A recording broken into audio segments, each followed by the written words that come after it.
오늘 우리에게 주신 하나님의 말씀은 누가복음 10장 25절에서 37절입니다.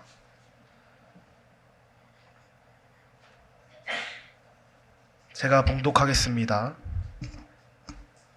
어떤 율법 교사가 일어나 예수를 시험하여 이르되, 선생님, 내가 무엇을 하여야 영생을 얻으리이까? 예수께서 이르시되, 율법에 무엇이라 기록되었으며 네가 어떻게 읽느냐? 대답하여 이르되, 내 마음을 다하여 목숨을 다하며 힘을 다하며 뜻을 다하여 주 너의 하나님을 사랑하고 또한 네 이웃을 네 자신같이 사랑하여 하였나이다. 예수께서 이르시되, 네 대답이 옳도다. 이를 행하라. 그러면 살리라 하시니, 그 사람이 자기를 옳게 보이려고 예수께 여짜오되, 그러면 내 이웃이 누구니이까? 예수께서 대답하여 이르시되, 어떤 사람이 예루살렘에서 여리고로 내려가다가 강도를 만나매 강도들이 그 옷을 벗기고 때려 거의 죽은 것을 버리고 갔더라.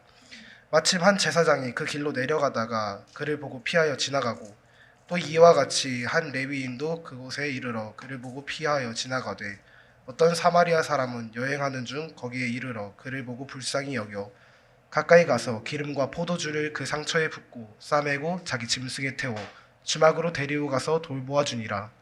그 이튿날 그가 주막 주인에게 데나리온 둘을 내어주며 이르되, 이 사람을 돌보아 주라. 비용이 더 들면 내가 돌아올 때에 갚으리라 하였으니, 네 생각에는 이 세 사람 중에 누가 강도 만난 자의 이웃이 되겠느냐? 이르되, 자비를 베푼 자이니이다. 예수께서 이르시되, 가서 너도 이와 같이 하라 하시니라. 이 말씀은 살아계신 하나님의 말씀입니다. 아멘.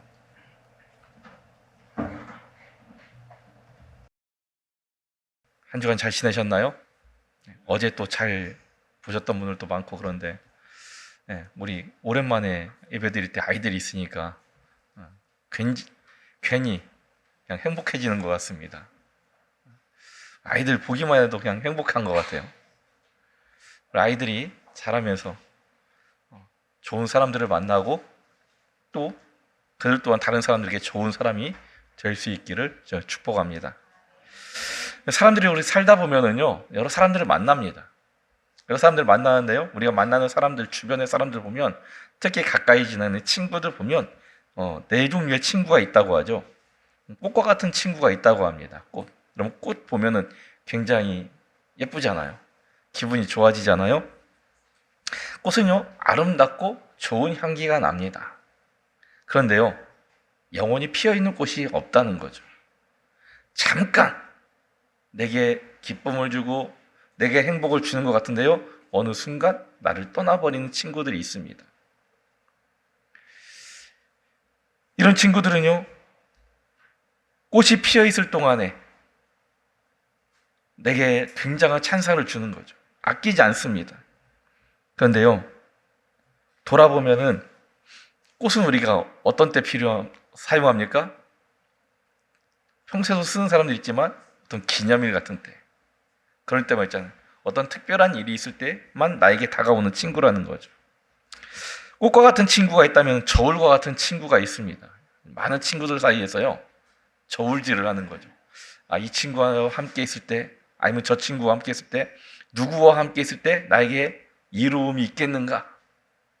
친구를 보는데도요, 어떤 세상적인 그런 관점을 가지고 나에게 어떤 이로움이 있을까를 생각하면서 다가오는 친구가 있다는 겁니다. 내게 이익을 많이 주는 친구에게 붙는다는 거죠. 쉽게 말하는 거죠. 내가 그 친구에게 도움이 안 되면 나를 멀리하고, 내가 도움이 될 것 같으면 나에게 가까이 붙는 친구들을 말하는 겁니다. 세 번째는요, 산과 같은 친구가 있습니다. 산은요, 온갖 새와 짐승들의 안식처 보금자리가 되어줍니다. 언제나 그 자리에 있고 찾아오는 모든 것을 반겨 맞아줍니다. 생각만 해도요, 든든한 친구입니다. 변하지 않는 친구를 말하는 거죠. 그런데요, 같은 재질로 되어 있지만 땅으로 비유되는 친구가 있습니다. 땅의 특징은 뭡니까? 씨앗이 털어지면 싹이 맺고 싹이 나고 열매가 맺게 하신다는 거죠. 쉽게 말하면요, 누가 찾아와도 어떤 조건 없이요, 다 받아주고 또 그 삶의 기쁨을, 열매를 맺게 도와주는 친구가 있다는 겁니다. 한결같은 마음으로 지지해주는 친구, 바로 땅과 같은 친구가 있다는 겁니다. 여러분 주변에 어떤 친구들이 많으십니까? 학교 친구가 많아요. 그래요. 예, 학교 친구가 많아요. 여러분들은 직장인의 친구가 많은가요? 이웃의 친구가 많은가요? 예. 우리가요, 반대로 한번 생각해 보셔야 됩니다. 내가 어떤 친구를 원하는지, 그냥 내 곁에 든든히 있어 주기만 하는 친구, 산과 같은 친구를 원하는 사람들도 있을 겁니다. 어떤 사람은 나를 좀 도와주고 내 삶이 어떤 내가 결실을 맺을 수 있도록 도와주는 땅과 같은 친구가 있기를 바라는 분들도 계실 겁니다. 그렇다면 나는 반대로 다른 사람들에게 어떤 친구가 되어주고 있는가? 내가 원하는 것이 있으면 나도 그들에게 같은 모습으로, 누군가에게 같은 모습으로 보여질 수 있는, 그를 또 그렇게 느낄 수 있는 그런 삶을 사는 사람이 되어야 한다는 거죠. 오늘 본문의 내용은요, 예수님을 향한 한 율법교사의 질문으로부터 시작합니다. 당시 율법교사라고 하는 직책을 가지고 있는 사람들은요, 그 율법교사라는 그 타이틀만 가지고도요, 사람들에게 존경을 받는 사람들입니다. 사람들이요, 인정하는 그런 부류의 사람들이 바로 율법교사였습니다. 사람들이 자기를 칭찬해주고 인정해주고 그러니까 이 사람이요, 예수님께서 인정받고 싶었는지 주님을 어느 날 찾아 나옵니다. 그리고 묻습니다. 뭐라고 묻습니까? 선생님, 내가 어떻게 하면 영생을 얻을 수 있겠습니까? 여러분, 율법 교사는요, 율법을 연구하고 또 가르치는 사람입니다. 그들에게 율법이라고 하는 것은요, 구약 성경을 말하는 겁니다. 모세 오경을 중심으로 해서 구약 성경을 말하는 거죠. 그러면 율법 교사가 어떻게 영생을 얻을 수 있는지 몰라서 물었을까요? 알고 있었겠죠. 하지만 그래도 묻습니다. 어떻게 하면 영생을 얻을 수 있겠습니까? 그러자 예수님이요, 그의 생각을 묻는 거죠. 너는 율법 교사라는 사람이 그럼 사람들에게 영생을 어떻게 하면 얻을 수 있는지 뭐라고 가르치느냐, 이것을 묻는 거예요. 그러니까 이 사람이 대답합니다. 뭐라고 대답합니까? 내 마음을 다하며 목숨을 다하고 뜻을 다하여 주 너희 하나님을 사랑하고 내 이웃을 내 몸과 같이 사랑하라 말씀하셨습니다. 구약 성경에 그렇게 되어 있습니다. 주님이요, 그의 말을 듣고 뭐라고 합니까? 그래, 맞아. 그럼 어떻게 해야 돼? 네가 가서 그렇게 하면 돼 라고 말하는 거죠. 자, 그런데요, 율법교사가 여기서 물러서지 않아요. 또 묻습니다. 내 이웃을 내 몸과 같이 사랑하라고 했는데 그러면 내 이웃이 누굽니까? 여러분, 그 당시의 사람들은요, 우리가 아는 말 있죠. 끼리끼리, 같은 부류의 사람들끼리 만나서 교제도 나누고 또 함께 어떤 일을 같이 하기도 하고 하면서 살았습니다. 뭐 지금도 마찬가지죠. 비슷한 부류의 사람들끼리 항상 만나게 돼 있습니다. 그러니까 그 율법학자는요, 그것을 기대했던 것 같아요. 그래? 너는 성서 연구학자잖아. 그러면 제사장이나 레위나 아니면 그 성경에 관련된 어떤 사람들, 그 사람들과 함께 어울리면 되지 않느냐. 자기를 합당하게 받기를 인정해 주기를 원했다는 거죠. 그런데요, 주님이 그럼 누가 나의 이웃입니까? 라고 물는 이 율법 교사의 말을 듣고요, 대답해 주십니다. 그 대답의 내용이 뭡니까? 오늘 본문에 우리가 읽었던 선한 사마리아 사람의 비유라는 거죠. 한 사람이요, 예루살렘에서 여리고로 내려가던 중에 강도를 만납니다. 강도들은요, 이 사람이 가지고 있는 모든 것을 빼앗습니다. 입고 있는 옷까지도 빼앗았습니다. 자, 이 사람에게서 더 이상 빼앗을 수 있는 것이 없어요. 이 사람에게서 더 이상 얻어낼 이득이 없다는 겁니다. 그러면 그냥 가버렸으면 좋았는데 어떻게 했어요? 때립니다. 두들겨 팼습니다. 거의 죽을 지경에 이르게 만들었습니다. 이 여리고로 향하고 있던 사람이요, 어떤 사람인지 무엇을 하던 사람인지 알 수 없습니다. 왜 여리고로 내려가고 있는지도 성경에 기록하지 않아서 우리는 그에 대해서 아무것도 알 수 없습니다. 정확한 건 뭡니까? 그가 예루살렘에서 여리고로 내려가고 있었다. 강도를 만나서 가진 걸 다 빼앗기고 맞아서 죽을 상태에 이르게 되었다라는 거죠. 스스로 움직이기 어렵습니다. 스스로 그 자리를 벗어날 수 없었고요. 스스로 자기를 치유할 수 없었습니다. 도움의 절실히 필요한 상태의 모습을 이 강도 만난 자의 모습으로 보여주고 있습니다. 그런데요, 도움이 필요한 그에게 한 사람이 터벅터벅 다가오는 겁니다. 이 강도 만난 사람이 어떤 마음이 들었을까요? 안심하는 마음과 함께요, 또 다른 두려움이 몰려오는 거예요. 왜 그랬을까요? 저 사람이 선한 사람으로 나를 도와줄 수 있는 사람일 수도 있지만 또 다른 강도일 수 있기 때문입니다. 다행히 그는요, 제사장이었습니다. 제사장이 자기에게 다가오고 있는 거예요. 강도 만난 사람 입장에서는요, 이제 살았구나, 이런 생각이 들 수도 있어요. 도움을 요청합니다. 소리를 내봅니다. 움직이기 힘든 그 몸을 이끌고 손을 뻗어봅니다. 그런데요, 제사장이 어떻게 합니까? 그대로 지나가 버립니다. 잠시 후에 또 다른 사람이 다가옵니다. 이번엔 레위인입니다. 그에게도 도움의 손길을 뻗어봅니다. 움직이기 힘든 그 손을 한번 뻗어보려고 애써봅니다. 그런데요, 레위인도 그냥 지나쳐서 가버립니다. 이 사람의 마음이 어땠을까요? 방금 지나갔던 제사장, 레위인들은요, 하나님과 가장 가까운 사람들입니다. 당연히 하나님의 뜻을 가장 먼저 지켜야 할 사람, 실천해야 될 사람입니다.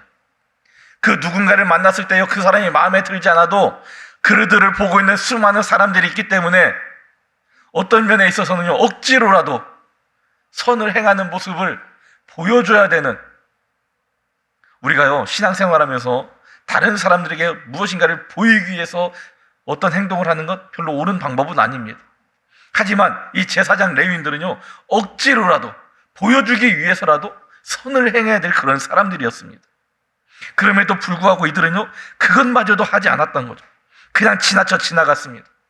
강도 만난 사람이 얼마나 실망했을까. 여러분, 억지로 일부러라도 선을 행해야 될 사람들마저 그냥 나를 지나쳐 간다면, 나를 돕지 않는다면, 여러분, 우리는 그 누구를 만나도요, 절망할 수밖에 없습니다. 절규할 수밖에 없습니다. 그 강도 만난 사람이 지금 그러한 상태가 된 겁니다. 그런데 그때 한 사람이 또 다가옵니다. 그는 사마리아 사람이었습니다. 사마리아인을 본 강도 만난 사람은요, 이제 아예 체념해버립니다. 왜 그랬을까요? 당시 이 예루살렘을 중심으로 해서 남쪽에 있는 유다 사람들과요, 사마리아 사람들과는 아주 앙숙이었습니다. 같은 민족이었습니다. 똑같은 야곱의 후손입니다. 아브라함의 후손입니다. 이 이스라엘 12민족이 누구로부터 시작했습니까? 야곱의 12아들로부터 시작한 겁니다. 어떻게 보면 형제입니다. 그럼에도 불구하고요, 그들은 이 세상 그 누구보다도, 오히려 다른 민족보다도 더 앙숙처럼 지내는 관계가 되어버리고 말았습니다. 왜 그렇게 됐을까요? 북이스라엘이요, 멸망합니다. 누구에 의해서? 아수르에 의해서 멸망해요. 근데 북이스라엘이요, 아수르에 의해서 멸망했는데, 아수르가 이 북이스라엘 사람들에게 어떤 정책을 펼치느냐? 아수르가요, 굉장히 힘이 강대한 나라였어요. 이 북이스라엘만 멸망시킨 게 아니라요, 주변의 많은 나라들을 힘으로 억누릅니다. 멸망시킵니다. 정복해 나갑니다. 각 민족의 어떤 특징을 없애기 위해서 아수르가 무엇을 했느냐? 서로 이민 정책을 했습니다. 북이스라엘 사람들을 아수르로 또 다른 지역으로 막 보내서요, 서로 결혼하게 하고 억지로 결혼시키고요, 혼혈 정책을 만든 겁니다. 남유다 사람들이 그것을 인정하지 못한 거예요. 너희는 순수혈통이 아니지 않느냐? 너희는 아브라함의 후손으로, 우리 형제인 아버지 야곱의 후손으로서 순수혈통이 아니지 않느냐? 너희는 우리와 다르다.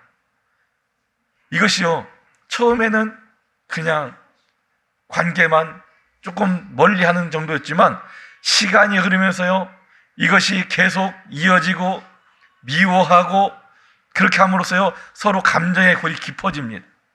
서로 이제 남유다 사람들만 북이스라엘을, 그 사마리아 사람들을 미워한 게 아니라요, 사마리아 사람들도요, 오히려 이 남쪽에 있는 유다 사람들을 더 미워합니다. 어느 정도였느냐? 이 남유다 사람들이요, 사마리아를 지나서 그 위에 갈릴리로 가야 될 때, 사마리아를 가로질러서 가면은요, 한 이틀이면 갑니다. 이틀 반나절이면 갑니다. 그 당시는 걸어 다녔기 때문에. 그런데요, 그렇게 가지 않습니다. 여리고를 지나서 요단을 건너서요, 북쪽으로 올라가서 갈릴리에서 다시 요단을 건너서 이 갈릴리 지역에 가는 거예요. 3일 4일 걸려야 됩니다. 그럼에도 불구하고 그들은 그렇게 다닌 거예요. 정말 급해서요, 사마리아 사이로 지나간다 하더라도요, 그들과 절대 말하지 않았습니다. 아무리 배가 고파도요, 그들과 말을 하거나 그곳에서 음식을 먹거나 하지 않았다라는 거죠. 그만큼 감정의 골이 깊었습니다.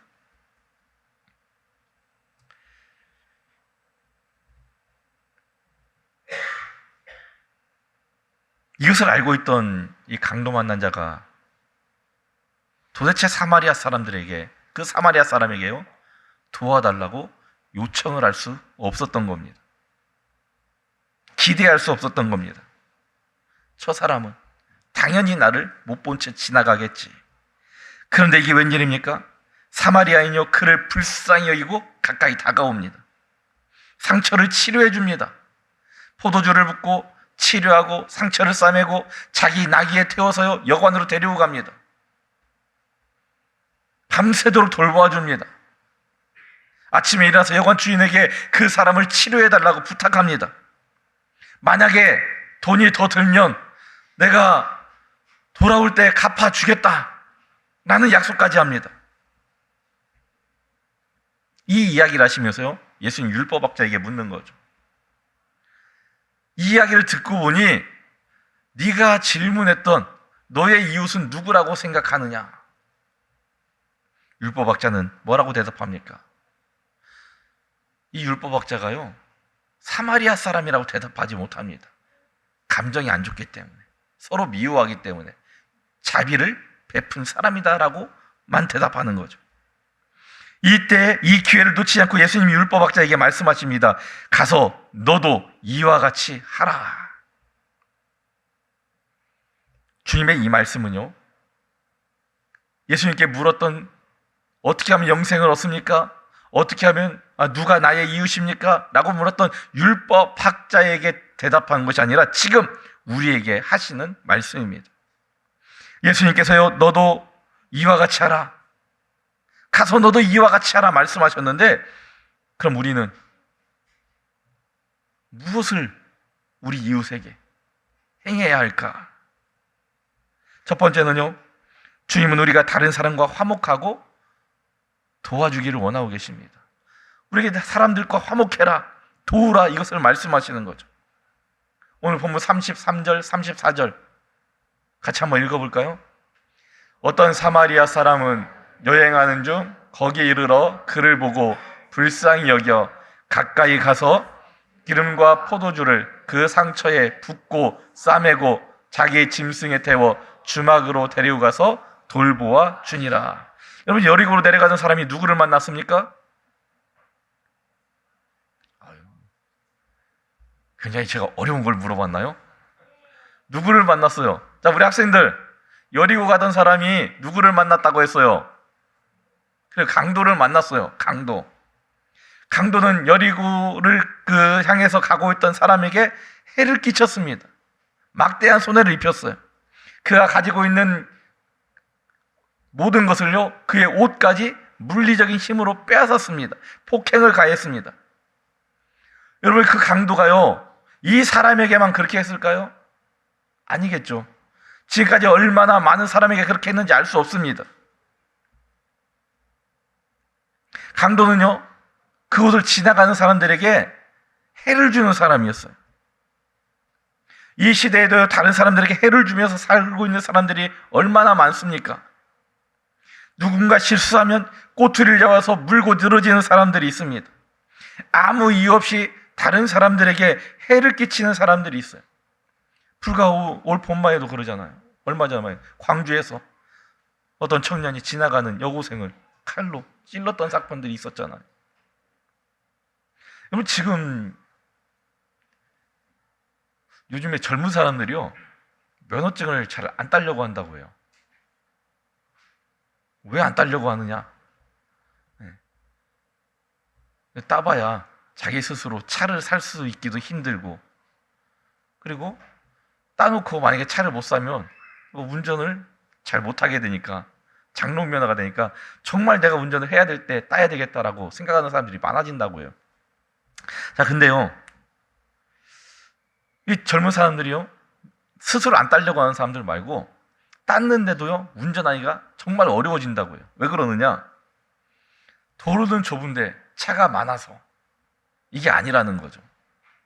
뭐냐? 다른 사람들을 배려하지 못하는 운전자들을 너무나 쉽게 만날 수 있다는 거예요. 다른 사람의 실수를 용서하지 못하고요, 보복 운전하는 사람들이요, 갈수록 많아지고 있다고요. 법적으로요, 제재를 가하고 벌금을 물리고 어떤 형사처벌까지 하고 있음에도 불구하고 이 보복 운전하는 사람들이요, 줄어들지 않는다는, 갈수록 늘어나고 있다는 거예요. 그런 사람들이 바로 누군가의 또 다른 강도가 되어가고 있다는 거죠. 강도는요, 고의적으로 다른 사람들에게 해를 끼치는 사람들을 말하는 겁니다. 손해를 끼치는 사람, 누군가를 억누르고 억압하고 그런 사람들이 강도와 같은 사람이라는 거죠. 그런데 하나님은 우리에게요, 고의가 아닐지라도 다른 사람에게 해를 끼치지 않기를 원하고 계신다는 거죠. 우리가 고의적으로 다른 사람에게 끼치는 사람 말고 나도 모르게 실수할 수 있잖아요. 나도 모르게 다른 사람에게 해를 끼칠 수 있잖아요. 그것까지도 다 제하고 어떤 이유가 됐든지 간에 해를 끼치는 사람이 아니라 다른 사람들을 도와주고 사랑하는 사람이 되기를 원한다는 거죠. 우리는요, 하나님께로부터 말할 수 없는 은혜를 입은 자들입니다. 여러분, 우리는 어떤 사람들이었습니까? 어떤 자들이었습니까? 우리는 누구도 예외 없이 본질상 친노의 자녀들이었다라고 에베소서 2장에서 말하고 있어요. 어떤 사람이었다고요? 본질상 친노의 자녀였다. 그 사람이 누굽니까? 범죄한 사람들입니다. 죄를 지은 사람들입니다. 그런데 우리는요, 그 진노를 피하게 됩니다. 여러분들은 다 그 진노를 피한 사람들입니다. 어떻게 피할 수 있었습니까? 여러분들이 그것을 피하기 위해서 무엇을 했습니까? 아니, 우리가 한 것이 없어요. 우리가 한 것이 없는데요, 그 진노를 피하게 되었다는 거예요. 왜? 예수님 때문에 그렇게 되었다는 거예요. 우리가 진노를 미리 알고요, 대처를 잘해서 피할 수 있게 된 게 아닙니다. 언제 일어날지 알고 우리가 그것을 피했기 때문에 그런 게 아니에요. 하나님의 사랑 때문이었습니다. 하나님의 사랑으로 인한 예수 그리스도의 희생으로 우리가 그 진노를 피할 수 있게 되었다는 거죠. 우리가 한 것은 뭐예요? 우리를 향하신 그 하나님의 사랑을요, 내가 믿고 받아들이는 것뿐이었어요. 마음으로 믿고 입으로 시인했기 때문에 우리가 그 진노를 피할 수 있었던 겁니다. 우리를 향한 하나님의 사랑, 예수 그리스도의 은혜로 말미암아 우리는 그 진노를 피하고 거기에서 멈추지 않고요, 더 큰 사랑을 베풀어 주셨는데 하나님의 자녀가 되는 그 사랑을 우리가 힘있게 되었다는 거죠. 우리가 아무리 힘쓰고 애쓰고 노력해도 얻을 수 없는 하나님의 은혜와 하나님의 자녀가 된 그 특권을요, 하나님께서 우리에게 선물로 주셨습니다. 그런데 이 귀한 선물을 죄인인 우리에게 왜 주셨을까? 하나님께서 여러분들에게요, 왜 그 구원의 은혜를, 그 구원을 선물로 주셨을 것이라고 생각합니까? 우리가요, 그리스도의 편지이기 때문에 그렇습니다. 여러분, 편지를 보내보셨나요? 편지를 어떻게 보냅니까? 여러분들이 누군가에게 전달하고자 하는 내용을 열심히 적잖아요. 적다가 글씨가 마음에 안 들면 다시 쓰기도 하고, 틀리면 다시 쓰기도 하고, 사랑하는 사람에게 보낼 때는 더 그러잖아요. 표정을 보니까 편지를 안 써보신 분들 같아요. 한번 써보세요. 써보셔야 됩니다. 누군가에게요, 내 어떤 마음을, 내 생각을 전달하고자 할 때 편지를 써서 보냅니다. 편지를 써서 보내는데요, 가장 중요한 게 뭐예요? 그 편지의 내용을 기록해야 된다는 거죠. 편지의 내용이 없이 보내는 사람 있습니까? 백지로 보내는 사람 있습니까? 없어요. 뭔가 내용을 기록해서 보냅니다. 그런데 우리가 이 세상에 그리스도의 편지가 되어서 하나님의 그 사랑을, 예수 그리스도의 그 구원의 은혜를 전해야 되는데요, 우리에게 그 내용이 없다면, 우리 안에 그 사랑과 은혜가 없다면, 우리가 경험하지 못했다면 전할 수 있겠습니까? 없다는 거죠. 그래서 하나님은 우리에게 사랑을, 그 은혜를 베풀어 주신 겁니다. 우리는 누구나 다른 사람에게 영향을 받고요, 또 영향을 주며 살고 있습니다. 여러분들이 가장 영향을 많이 받은 사람이 누구입니까? 어떤 사람은 부모님의 영향을 많이 받았을 겁니다. 어떤 사람은요, 학교에서 선생님의 영향을 많이 받았던 사람도 있을 거예요. 어떤 사람은 친구의 영향을 많이 받는 사람도 있을 겁니다. 그런데요, 영향을 받기만 하느냐? 그것이 아니죠. 내가 의도하지 않아도요, 내가 누군가의 영향력을 끼치고 있다는 것도 동시에 일어나는 일입니다. 다만 우리가 이걸 생각해야 돼요. 다른 사람이 내게 끼치는 영향은요, 내가 선택할 수 없어요. 그러잖아요. 여러분, 다른 사람이 내게 어떤 영향을 끼치는데 내가 선택할 수 있나요? 나에게 이런 영향만 주어라, 나에게 이런 영향만 끼쳐야 된다, 아무리 말해도요, 그럴 수 없어요. 선택할 수가 없어요. 하지만 내가 누군가에게 영향을 끼칠 때 그 끼치는 영향은요, 내가 선택할 수가 있다는 거죠. 이해가 되십니까? 우리는요, 외부에서 들어온 건 내가 선택할 수가 없어요. 그냥 오는 대로 받아들여야 되는 거예요. 내가 느껴지게 되는 거예요. 내가 원하는 것만 골라서 볼 수는 없어요. 내가 보면은요, 별게 다 보이는 거예요. 하지만 내가 누군가에게 무엇인가를 보여줘야 될 때, 무엇인가를 말해야 될 때, 어떤 행동을 나타낼 때, 이것은 내가 선택할 수가 있다는 거죠. 무슨 말입니까? 다른 사람이요, 나에게 강도처럼 다가온다고 해도요, 우리는 똑같이 강도와 같은 모습으로 다가가서는 안 된다는 거죠. 강도처럼 다가온 사람이 나에게 무엇인가를 빼앗고 나에게 어떤 해를 끼친다 하더라도요, 우리는 상처 주는 모습으로 다른 사람들에게 나아가서는 안 된다는 겁니다. 다른 사람이 우리에게 강도처럼 다가와도 우리는 다른 사람들에게 나아갈 때에, 다른 사람에게 어떤 말을 하고 행동을 할 때에 도움을 주는 사람, 그에게 행복을 주는 사람, 화목하게 하는 사람으로 나아가야 한다는 겁니다. 그래서 주님은요, 먼저 죄인인 우리에게 화목을 먼저 보여주신 겁니다. 화목하게 하신 거죠. 하나님과 화목하게 하셨고요, 우리가 서로 화목하기를 원한다고 말씀하신 겁니다. 우리의 죄를 용서하시고요, 너희가 서로 용서하기를 원한다고 말씀하신 겁니다. 이것이 하나님께서 우리에게 원하시는 삶이라고 고린도 후서에 말씀하고 있습니다. 너희에게 화목하게 하는 직분을 주셨으니 너희가 서로 화목해라. 이것이 하나님께서 우리에게 원하시는 삶의 모습입니다. 두 번째는요, 주님은 우리가 하나님의 사랑으로 다른 사람을 대하고 살아가기를 원하십니다. 아까 읽었지만 다시 한번 읽어볼까요? 33절, 34절입니다. 어떤 사마리아 사람은 여행하는 중 거기 이르러 그를 보고 불쌍히 여겨 가까이 가서 기름과 포도주를 그 상처에 붓고 싸매고 자기의 짐승에 태워 주막으로 데리고 가서 돌보아 주니라. 강도 만난 자는요, 혼자 무엇인가 할 수 없는 상태가 되어버렸습니다. 누군가 그를 도와주어야만 했습니다. 그때 한 제사장이 옵니다. 하지만 그냥 지나쳐버렸습니다. 31절에 보니까요, 그를 보고 피하여 지나갔다라고 말합니다. 그를 보고 피하여 지나갔다는 말은 무슨 말입니까? 의도적으로 피했다는 것. 실수로 피한 게 아니에요. 못 봤기 때문에 지나간 게 아니에요. 보고 어떤 의도를 가지고 가버렸다는 겁니다. 두 번째 나왔던 레위인도요, 똑같이 그의 곁을 지나가게 되었지만 제사장과 똑같은 모습으로 그 강도 만난 사람을 보고 피하여 지나가 버렸습니다. 반면 사마리아인은 어떻게 했습니까? 강도 만난 자를 보고요, 그냥 지나가지 않았습니다. 사마리아 사람은요, 강도 만난 사람을 보고 내 이웃을 내 몸과 같이 사랑하라, 율법 교사가 말했던 그 말대로 그 사랑을 실천했습니다. 사마리아인의 실천한 사랑의 모습, 그 상황을 우리가 한번 생각해 봅시다. 강도 만난 자가 있습니다. 산길입니다. 여행하는 중에 그를 발견합니다. 어떻게 했습니까? 가까이 갔습니다.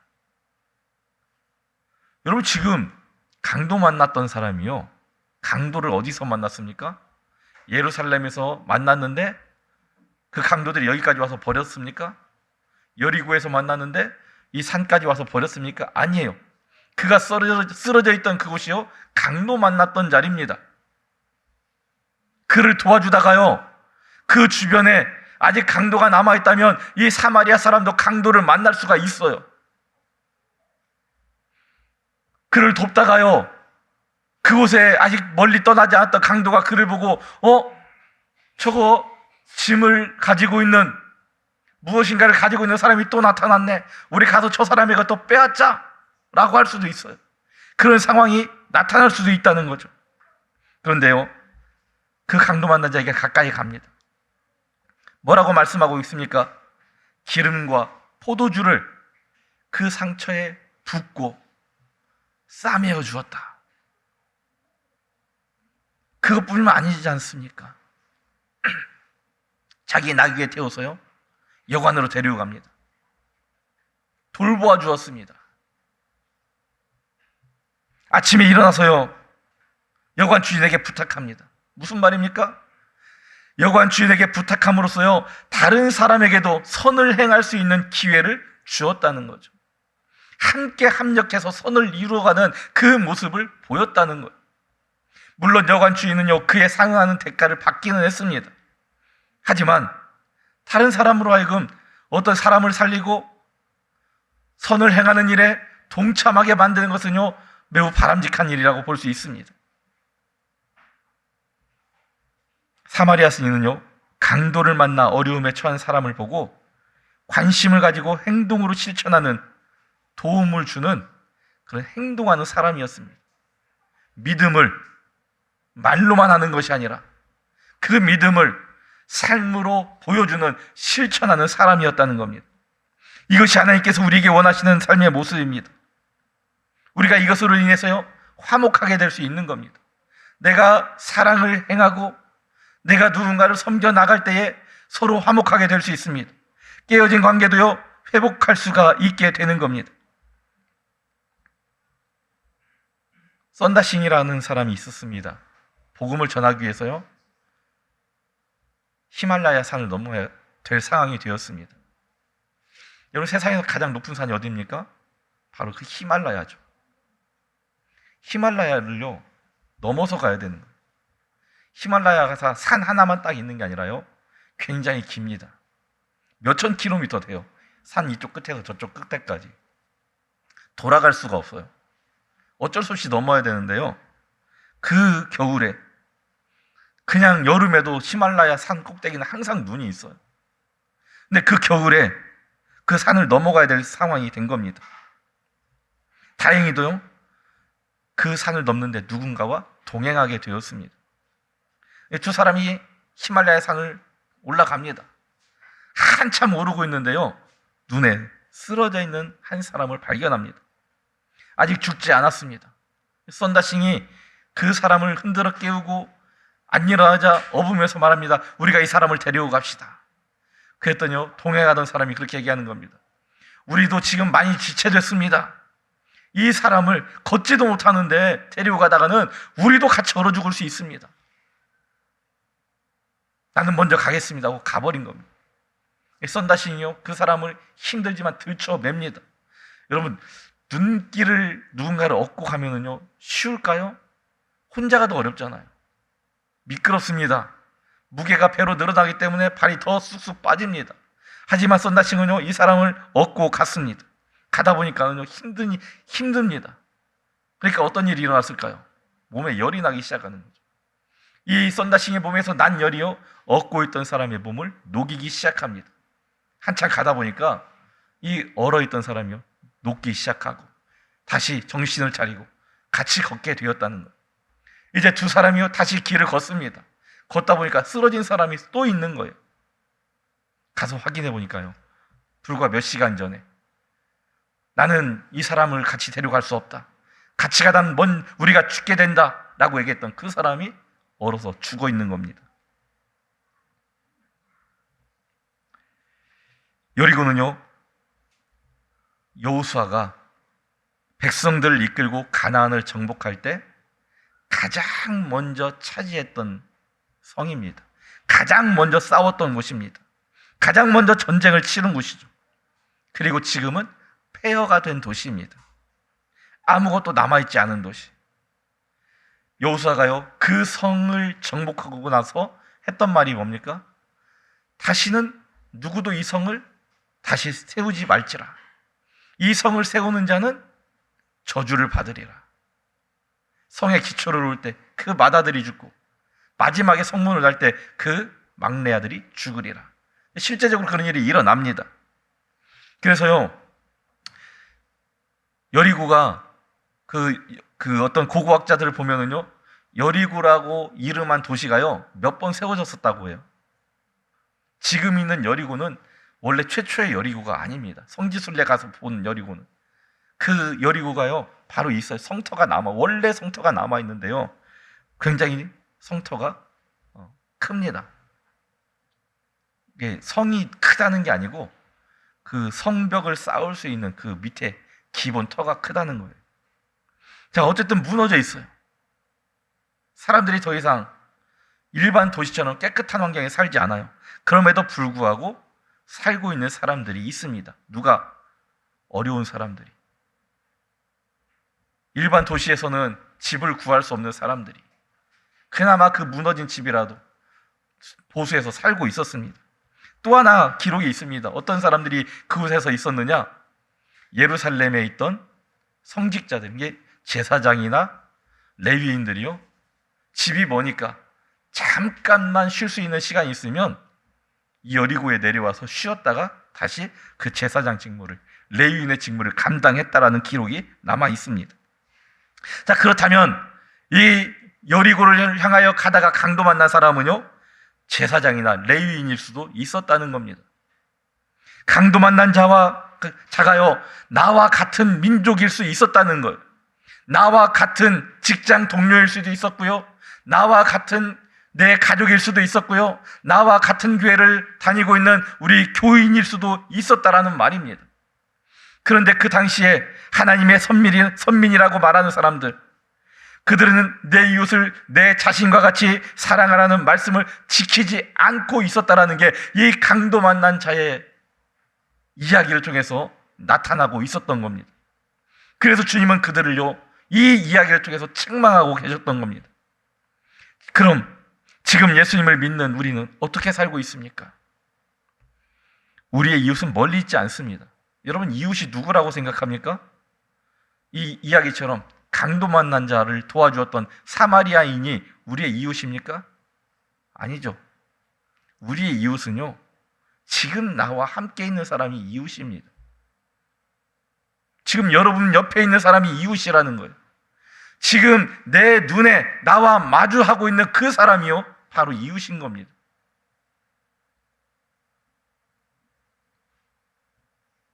하나님은 우리에게 멀리 있는 사람들 도와줄 수 있죠. 뭐 일본에서 태풍이 일어나서 지진이 일어나서 어려울 때 우리가 도와주었잖아요. 그렇게도 도와줄 수 있어요. 가지 않고도. 하지만 정작 우리가 도와줄 사람은 지금 내 눈앞에 있는 사람과 화목하고 사랑을 베풀고 도와주기를 원하는 거예요. 지금 내 눈앞에 있는 형제를 사랑하지 못하면서요, 하나님을 사랑한다고 말할 수 없는 거예요. 지금 내 눈앞에 있는 누군가를 도와주지 못하고 사랑하지 못하면서 멀리 있는 누군가를 도와주고 사랑한다? 어렵다는 이야기죠. 주님은요, 함께 살고 있는 우리가, 함께 공동체를 이루고 있는 우리가 서로 화목하고 돕고 하나님과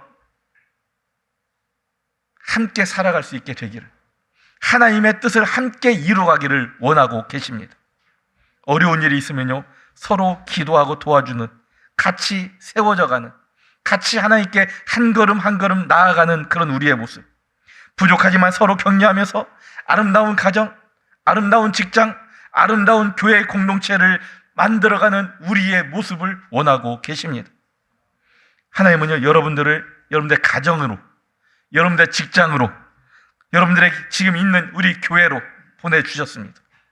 여러분이 밟는 모든 땅에서 만나는 사람들에게 선을 행하는데 그 일을 너도 하라는 겁니다. 너의 입장, 너의 형편을 말하지 말고 너도 그냥 그 일을 해라라고 말씀하시는 거예요. 사랑을 실천하고 선을 행하라는 주님의 말씀을 행함으로 이번 한 주간 하나님의 기쁨이 되는 여러분 모두가 될 수 있기를 원합니다. 기도하겠습니다. 존귀하신 아버지 하나님, 우리와 함께 하시고 늘 우리와에게 그 크신 사랑을, 은혜를 베풀어 주심을 감사드립니다. 우리는 하나님의 사랑과 은혜를 입은 자들입니다. 주님의 그 베풀어 주신 사랑과 은혜를 내가 받아서 누리게 해주셨음에 감사드립니다. 내가 그 은혜의 주인공이었습니다. 내가 그 사랑의 주인공이었습니다. 그러나 하나님, 그 주인공의 자리에 나 홀로 있기를 주님은 원하시지 않습니다.